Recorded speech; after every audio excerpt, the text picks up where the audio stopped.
الحمد لله حمدا كثيرا طيبا مباركا فيه كما يحب ربنا ويرضاه. أشهد أن لا إله إلا الله وحده لا شريك له وأشهد أن محمدا عبده ورسوله لا نبي ولا رسول بعده. اللهم صل وسلم وبارك على نبينا ومولانا محمد وآله. Kita awali terlebih dahulu kajian menjelang berbuka puasa sore hari ini dengan membaca tasmiyah bersama. Bismillahirrahmanirrahim. Hari ini adalah hari Jumat pertama di bulan Muharram, hari Kamis terakhir malam Jumat. Karena dalam Islam kalender Hijriah pergantian waktu itu bukan dimulai dari jam 00, tapi dimulai dari terbenamnya matahari. Sebentar lagi matahari terbenam, masuk hari Jumat, salah satu hari yang sangat mulia, Sayyidul Ayyam. Begitu Rasulullah SAW menyebutkannya. Kita kembali mengkaji kitab Tadhkiratus Sami' wal Mutakallim karya Ibnu Jama'ah rahimahullah pada halaman 105. Dibuka halaman 105. Bagian yang ketujuh, As-Sabi'u, bagian yang ketujuh dari adab atau akhlak seorang guru, seorang ulama adalah ayyuhafidha, hendaknya ia senantiasa menjaga alal mandubati syar'iyyati, terhadap amalan-amalan yang mandub, yang disunnahkan. Ada mandub, mustahab, ada an-nawafil, ada sunnah, ada tatawwu. Sebetulnya semuanya memiliki korelasi dan makna yang sama. Artinya kalau mandub, tatawwu, sunnah atau nawafil itu kebalikannya wajib. Kalau wajib tidak boleh ditinggalkan, harus dikerjakan. Seperti sholat 5 waktu, puasa Ramadan, haji itu wajib. Puasa wajib. Tapi hampir di setiap yang wajib itu ada amalan-amalan sunnah yang menyertainya. Misalnya sholat, ada sholat wajib 5 waktu, tapi juga ada sholat sunnah, qabliyah, ba'diyah, rawatib dan seterusnya. Puasa pun sama. Puasa wajib, wajibnya kapan? Ramadan, setahun sekali. Tapi ada juga puasa sunnah yang menyertainya, yaitu puasa hari Senin, Kamis. Antum Daud luar biasa. Maka Nabi ketika ditanya tentang puasa, beliau mengatakan, wa afdhalus siyami ba'da Ramadan siyamu syahrullahil muharram. Sebaik-baik puasa selain daripada puasa Ramadan yang diwajibkan adalah memperbanyak berpuasa pada bulan-bulan Muharram. Bulan-bulan ini bulan-bulan yang sangat dianjurkan untuk berpuasa, bulan Muharram. Terutama besok tanggal 10 Muharram yang kita kenal dengan hari Ashura. Puasa semua ya, yang Daud tetap puasa Ashura. Puasa Ashura. Siyamu yaumi Ashura ahtasibu 'ala Allahi ay yukaffira as-sanatal madiyah. Puasa Ashura itu bisa menghapuskan dosa-dosa setahun yang lalu. Nah, karena orang Yahudi juga berpuasa Ashura, maka kita umat Muhammad ini dianjurkan untuk menyelisihi mereka dengan cara mendahulukan sehari berpuasa sebelumnya, yaitu tanggal 9, atau sehari sesudahnya, tanggal 10 atau tanggal 11, nyambung di situ nggak apa-apa. 13, 14, 15 pertengahan bulan. Ada istilah tatawwu. Seorang badui pernah bertanya kepada Rasulullah, wahai Rasulullah, adakah kewajiban sholat yang harus aku kerjakan? Nabi menjawab, ada, yaitu sholat 5 waktu, subuh, zuhur, asar, maghrib, isya. Apakah ada yang lain? Nabi menjawab, ada, yaitu sholat tatawwu, jika engkau menghendaki. Sholat tatawwu itu masuk kategori sholat rawatib. Misalnya qabliyah, ba'diyah, ada 2 rakaat sebelum subuh dan seterusnya. Imam Tirmidzi menyebutkan ada 12 rakaat Yang siapa mengerjakannya, banallahu lahu baitan fil jannah, dibangunkan oleh Allah sebuah istana di surga.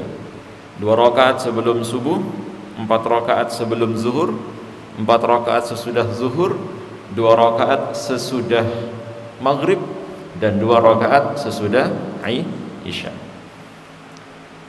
Tapi beliau mengatakan, ma bainal adzaini as-shalah, di antara 2 azan itu ada salat. Di antara azan dan iqamah ada anjuran salat sunnah. Ini yang disebut dengan salat sunnah ghairu muakkad, yang masuk mandub, amalan yang dianjurkan. Bahkan walaupun tidak termasuk rawatib, tapi Nabi mengatakan, rahimallahu imri'in shalla qabla al-'ashri 4 raka'atin. Allah niscaya akan merahmati seseorang yang melaksanakan sholat sunnah 4 rakaat sebelum asar. Jadi sebelum asar walaupun tidak termasuk rawatib, ia tetap dianjurkan untuk dikerjakan. Al-qawliyati, baik yang berkaitan dengan ucapan-ucapan yang disunahkan seperti berzikir, membaca Quran dan seterusnya, nanti akan dijelaskan. Wal fi'liyati, atau yang masuk kategori perbuatan seperti sholat, puasa sunnah, atau semua amalan-amalan yang berkaitan dengan sunnah. Fayulazimu tilawatal qur'ani, maka hendaknya seorang muallim, seorang guru, ulama, ustadz itu punya kebiasaan, punya rutinitas, punya tradisi membaca Al-Quran. Jadi jangan sampai ustadz seharian tidak buka Quran sama sekali. Paling tidak, kalau kalian menghafal Quran itu kan ada kewajiban murajaah. Mau tidak mau pasti baca, mau tidak mau pasti buka Al-Quran. Wa dzikrullahi ta'ala, dan senantiasa berzikir mengingat Allah Subhanahu wa ta'ala, bil qalbi, baik dengan hati atau di dalam hati, zikrul qalbi, wal lisani, maupun berzikir dengan lisan. Seorang guru itu zikirnya harus kuat zikirnya. Kalau yang lain baca tasbih 33 kali misalnya, kalau dia sebagai guru, sebagai orang alim, ya tidak cukup 33 kali, bisa 33.000 kali gitu, tingkatannya sudah ribuan. Nah kalau guru zikirnya sama dengan orang awam, apa bedanya? Misalnya gini, santri sehari 1 juz, ustadznya ya jangan 1 juz, ustadznya minimal 5 juz. Lebih maksimal lagi kalau santri sehari misalnya 1 juz, ustadznya, yang namanya juga ustadz, harus levelnya lebih tinggi dalam hal ibadah, sehari khatam misalnya begitu. Jangan sampai ini ustadz kok bacaan Qur'annya kalah sama santri. Santri aja sehari 5 juz, ustadznya hanya 1 juz, kebolak-balik gitu. Zikirnya juga harus lebih banyak, salawatnya juga harus lebih banyak, salatnya juga harus lebih banyak. Wa kadzalika ma warada minad da'awat, begitu pula dengan zikir-zikir, doa-doa. Jadi harus punya banyak hafalan doa. Kalau kalian pulang ke rumah, pulang ke kampung halaman, terus diminta memimpin doa, padahal dulu misalnya di pesantren tidak pernah menghafal doa, doanya mau makan, doa mau tidur, pokoknya yang dihafal Allahumma barik lana. Terus kita disuruh memimpin doa, doa untuk mempelai, doa untuk mengiringi jenazah, atau ketika takziah. Coba bayangkan kalau tidak pernah menghafal doa, kan lucu gitu. Mohon maaf saya belum hafal doanya, boleh nggak saya bacakan doa mau makan? Ya, ditertawakan orang. Harus punya banyak hafalan doa, doa-doa yang masyhur, doa-doa yang disunahkan, termasuk yang di dalam Al-Ma'surat itu doa-doa yang berdasarkan riwayat Nabi. Misalnya nih, biar kalian gak malas, Allahumma inni a'udzubika minal hammi wal hazan, wa a'udzubika minal ajzi wal kasal, wa a'udzubika minal jubni wal bukhl, wa a'udzubika min ghalabatid daini wa qahrir rijal. Harus hafal. Sampai ada satu doa yang dibaca atau yang didapatkan Nabi itu ketika beliau dalam keadaan bermimpi bertemu dengan Allah, lalu Allah mengajarkan kepada beliau satu doa. Ada yang hafal doa Nabi ketika bermimpi bertemu Allah? Doa ini ada di dalam kitab Al-Azkar karya Imam An-Nawawi rahimahullah. Nabi berdoa ini dalam mimpi. Apa doanya? Allahumma inni as'aluka fi'lal khairat wa tarkal munkarat wa hubbal masakin wa an taghfira li wa tarhamni fa idza aradta fitnata qaumin fatawaffani ghairu maftun. Allahumma inni as'aluka hubbaka wa hubba man yuhibbuka wa hubba amalin yuqarribuni ila hubbik. Itu dibaca Nabi pada saat beliau bermimpi. Tidur saja sempat berdoa. Luar biasa Nabi. Hafalin ya, doa-doa. Doa apa saja. Tidak hanya doa yang di dalam Al-Qur'an. Doanya Nabi Adam harus hafal itu. Surat Al-A'raf ayat 27 ya. Apa doanya? Rabbana zalamna anfusana wa illam taghfir lana wa tarhamna lanakunanna minal khasirin. Doanya Nabi Nuh, banyak itu. Di dalam surat Nuh itu. Rabbighfirli wa li walidayya wa liman dakhala baitiya mu'minan wa lil mu'minina wal mu'minat. Doanya semua Nabi ada di dalam Quran. Nabi Ibrahim banyak banget. Rabbana 'alaika tawakkalna wa ilaika anabna wa ilaikal masir. Doanya siapa yang ada? Nabi Yunus ada. La ilaha illa anta subhanaka inni kuntu minadh dhalimin. Sampai doanya Nabi Muhammad. Kana aktsar doa Nabi sallallahu alaihi wasallam Rabbana atina fid dunya hasanah dan seterusnya. Ini doanya Rasulullah. Jadi harus punya banyak referensi doa. Ada santri datang, Ustaz minta doa, antum doakan. Walaupun berdoa sendiri boleh, tapi kita minta didoakan juga boleh. Datang ke orang tua, "Ma, Pak, tolong didoakan agar hafalan saya lancar." Boleh. Datang ke guru, datang ke ustaz, minta berkahnya doa, boleh. Jadi doa-doa mereka yang dekat dengan Allah Subhanahu wa taala itu lebih mustajabah.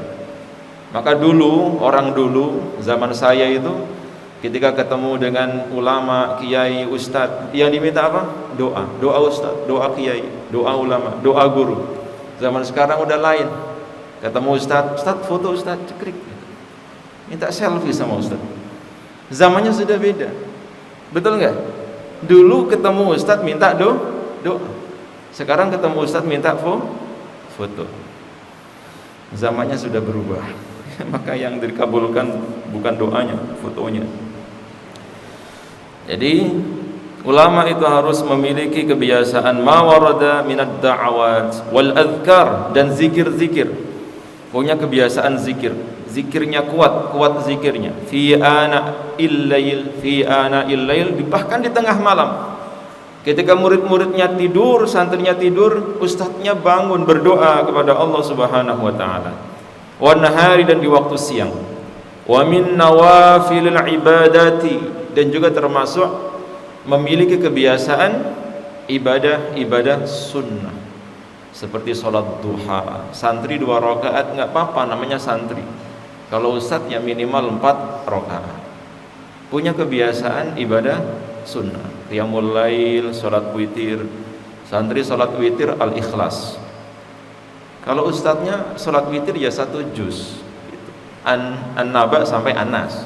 Kalau santri kelasnya kelas al-ikhlas. Betul enggak? Jadi jangan sama dengan santrinya. Harus lebih meningkat. Wa minas salati, dan juga termasuk memperbanyak salat, wasyami, memperbanyak puasa, wa hajjil baitil haram, melaksanakan ibadah haji. Sekarang antum daftar 30 tahun lagi baru bisa berangkat. Sekarang daftar 30 tahun lagi baru berangkat. Kalau kalian misalnya sekarang umur 30 tahun baru bisa berangkat, umur berapa? Sudah simbah-simbah ya, sudah punya cucu. Maka kalau bisa bismillah, daftar sekarang. Kalau bisa masih muda, umur 20 tahun. Saya haji umur 20 tahun. Masih bisa lari, masih bisa bawa 10 liter air zam-zam. Sekarang jarang anak muda yang berangkat haji. Orang tua mikir anaknya gimana bisa kuliah, anaknya gimana bisa sekolah. Jarang orang tua yang berpikir bagaimana anaknya bisa berangkat haji. Haji urusan sendiri-sendiri, sehingga baru daftar haji umur 30 tahun. Itu pun jarang, rata-rata 50 tahun baru daftar haji. Umur 70 tahun berangkat haji. Bisa apa di sana? Didorong pakai kursi, padahal haji itu ibadah fisik.